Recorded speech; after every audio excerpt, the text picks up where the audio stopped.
Hey Party Gamers, welcome back to another rebuild vlog. Today I've got an Alienware this is an m14x, I believe. This laptop is from 2011 and, well, if you couldn't tell, it's seen better days. So what we're going to end up doing is taking a look at it. It's got parts missing, it's got like 2 screws holding the whole thing together. There's plastic bits that are falling off of it, and the pad here is sticky.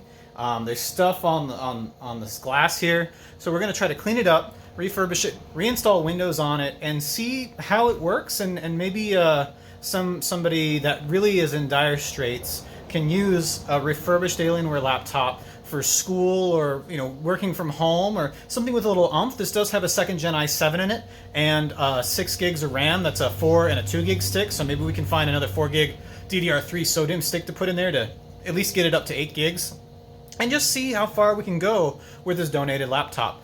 So let's get started.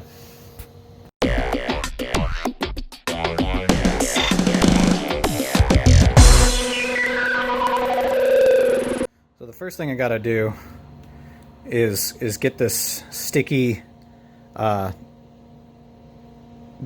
part here scuffed up and whatnot, and as you can see, I did that mostly already. That's why it looks like that. We took a metal piece here, a scrub brush, and some WD-40 as well as pledge cleaner, and just scrubbed the WD-40 into the stuff that was causing this to be sticky, and then used this scraper here and had to scrape it off. And I'm gonna try to maybe buff this out somehow with all the scratch marks, but at least it's smooth now.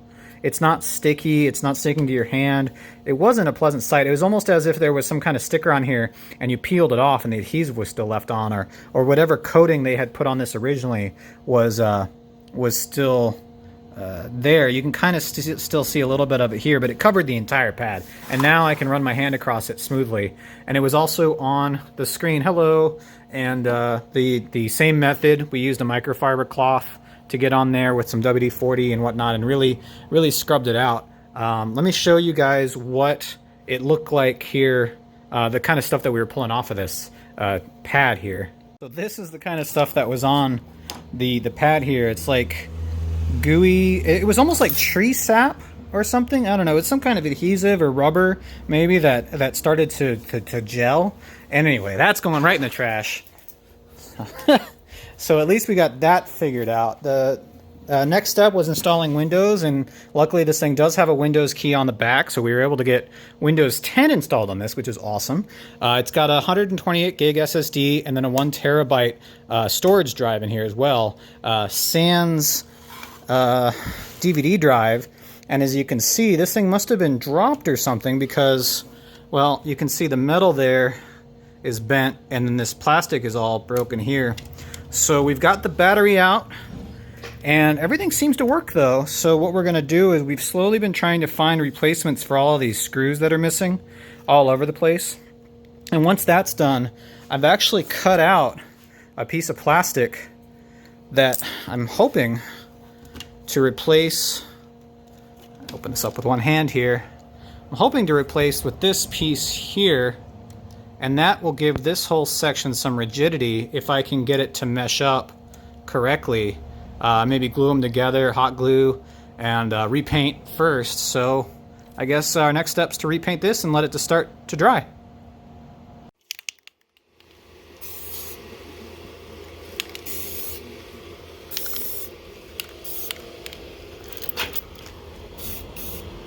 Alright, we'll just let that dry off.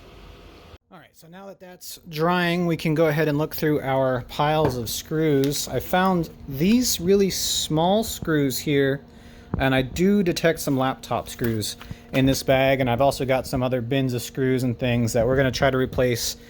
These screws here, as well as these screws. I'm not sure how these got lost. This is the bottom that goes on to the Alienware here, and the screws that come with it are actually retainer screws. So they have this little plastic or metal clip there, so you can't lose them. So we're gonna have to find a replacement for that here, and I might just have one. So fingers crossed we find some in the bag. All right, I think we got in luck. These screws here are a little bit of a tight fit, but you know what? That's probably for the best. And they screw in just fine once we get it threaded. So we're gonna see if we can find enough of them to cover both the battery and the hard drive cover as well. And if nothing else, we'll at least do the corners so I can have enough for the cover. So that's good news. Okay, and now for the battery. This thing uses a Samsung battery with 63 watt hours, so probably aren't going to get a lot of mobile gaming on that, but at least if you have a power out, it should keep you going while you have a chance to save your work, like a built-in UPS. Okay, there we go. And now we just need to find compatible screws for these two holes in the pile. And here's a spring screw, just like this captive screw here. I think it's a very similar threading. So just need to put it through and then find a way to keep it captured. But at least the spring mechanism is the same. Well, the problem with hot glue is that it puffs up right here a little bit too much, and so the plastic doesn't lay flat against the metal. So I went ahead and cleaned all the hot glue off, and I'm going to be using liquid nails, which is a multi-purpose adhesive, and it's good for multi materials, metal, the plastic, wood, etc. And that will make it to where it'll lie a lot more flush and allow us to have a better look towards it in the end. And then we'll clean it up with some, maybe a Dremel or something to really get the lines to line up with what they used to be.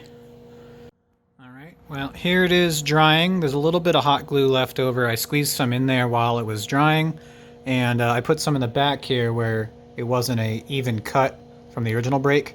And I'm just gonna let the liquid nails do its thing, and hopefully come back and maybe touch it up with some paint and maybe Dremel it down a little bit to make it flush against the front of the laptop like the other side is.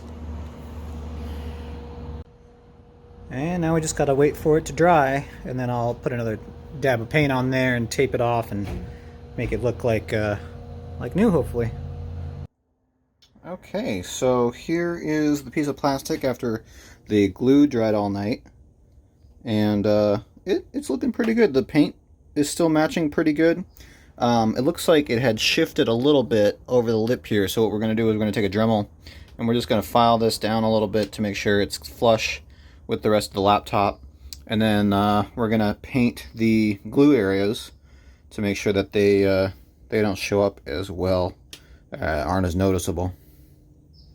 Alright, it's all taped off. Now I give it another coat.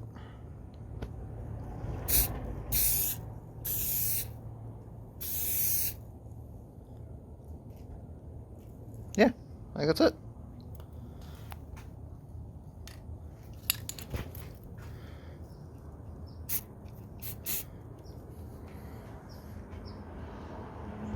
Alright, it's been about an hour and a half, and we'll just see how it looks. And yeah, it looks a lot better with the glue painted.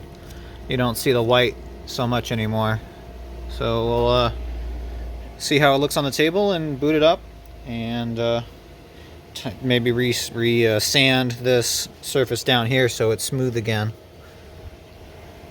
Okay, so I've got this taped off, and I'm going to start sanding down this roughness. I've got a couple different grit sandpapers here. I've got this stuff here, which is 100 grit, and then I've got a finishing waterproof 600 grit sandpaper for the smoothness factor.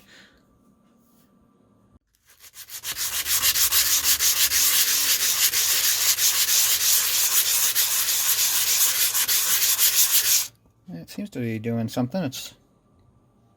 We'll see. So as I'm sanding it, I can see more gunk coming off of places that I didn't degunkify. So this is what it looks like after sanding. And if I dry it up a little bit, it'll be easier to see. But it's now at least uniform and it's smooth after that high grit sandpaper. So it's, you know, it doesn't have a bunch of scratch marks in it anymore. And I think once I remove the tape, it'll be a lot better looking and nice and uniform. But as I clean down here, I'm noticing, I thought this and this were the same. No, this is actually grime here. And you can see as I remove some of it with my thumbnail, that's coming up. So that's going to be next, is get this grime off there. All right, well, one more thing of paint. I got all of this sanded down with the high grit stuff, but you can see it's not quite the same color anymore.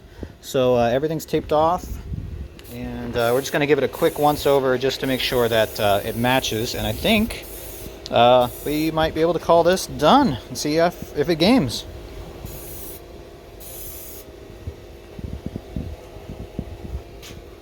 I think that's good.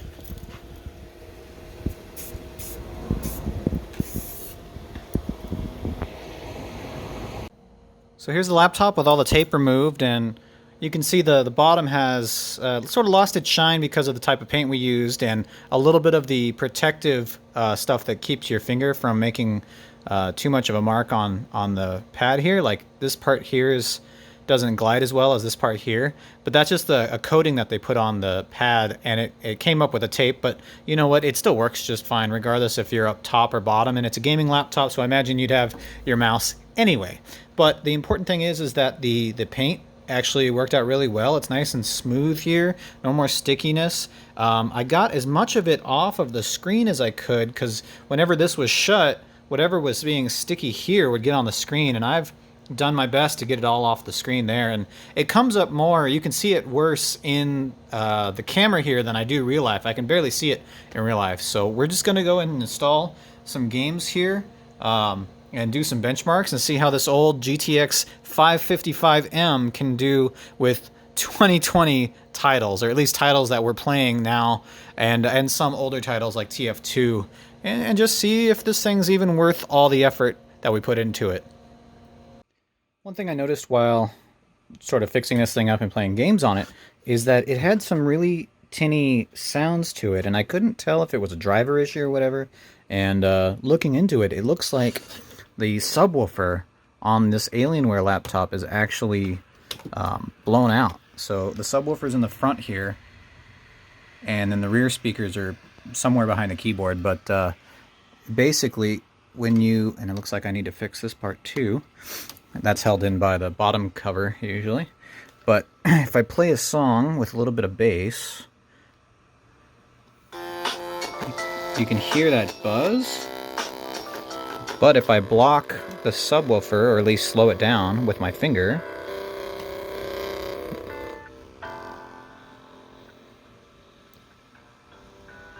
you still get the highs and some of the mids and a little bit of the lows still, but you don't get that buzz. So I think I'm going to either find a way to disable the subwoofer, or maybe find a way to put pressure on it like this when the cover's on to keep it from vibrating so much.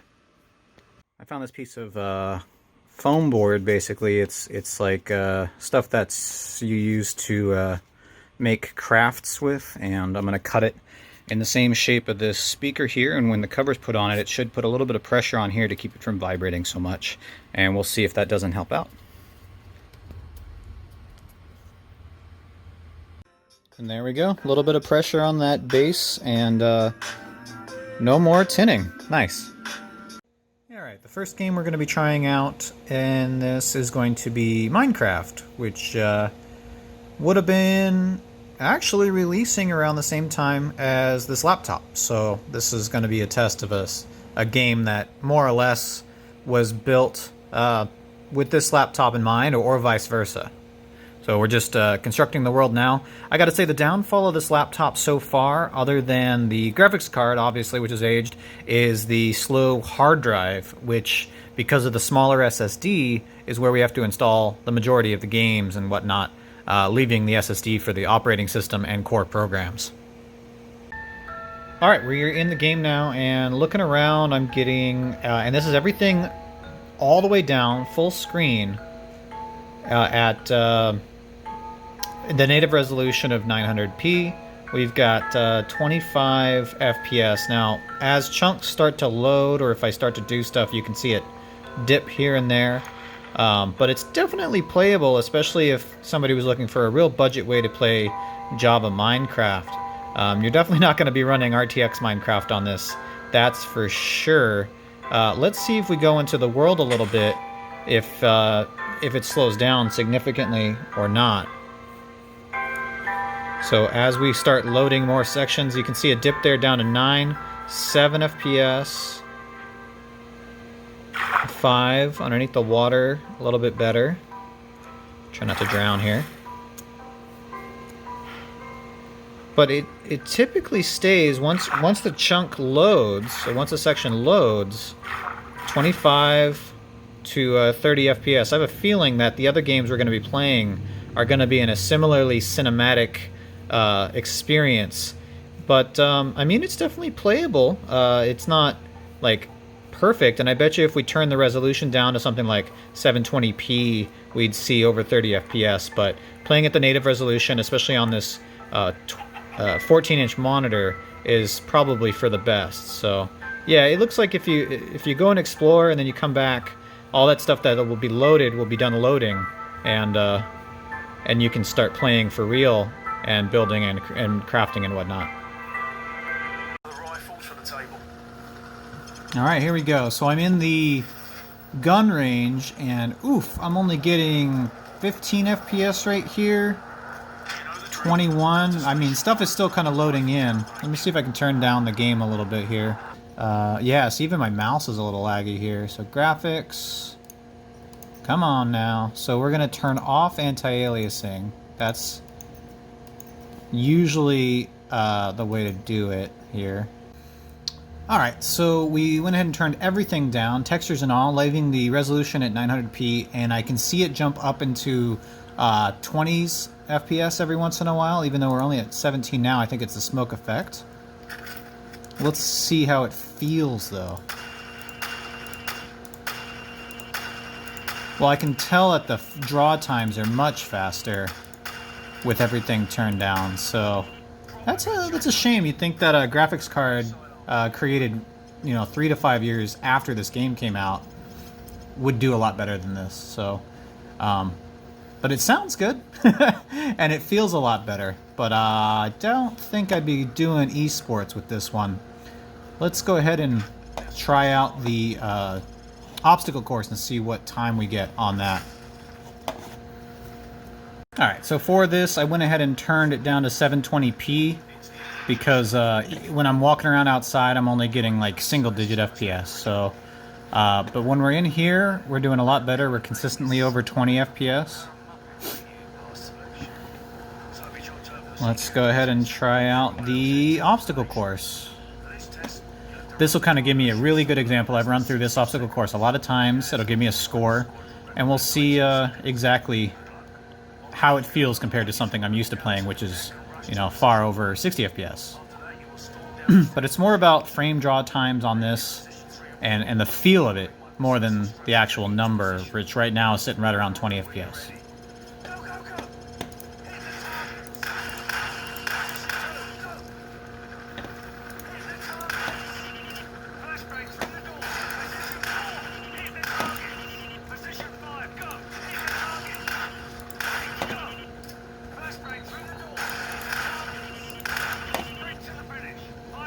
Alright, well, under 20 seconds, but it did not feel great. So let's move on to the next game. Alright, well, I decided to try an esports title, and we're in Rocket League, and we're going to take a look at the video settings here. We already know that 1600 by 900 is a little bit much for anything with high FPS. So we're going to drop it down to 720. Full screen, VSync's off, anti-aliasing's off, everything's on high performance, and all the checkboxes are unchecked. Back, I think I had to hit apply on that. And see, even in the menu here, it's only 5 FPS, so this might not bode well.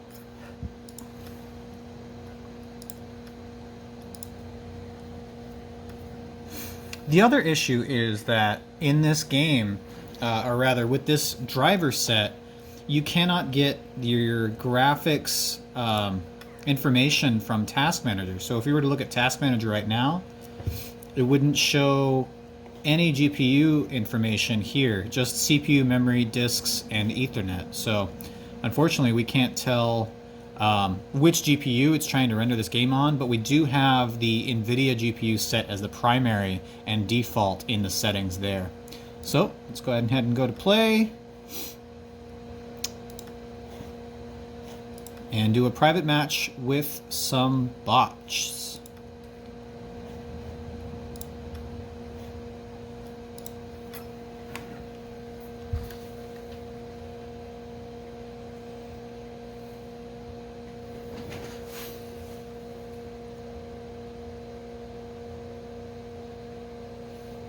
At least on this screen, we're getting over 20 FPS.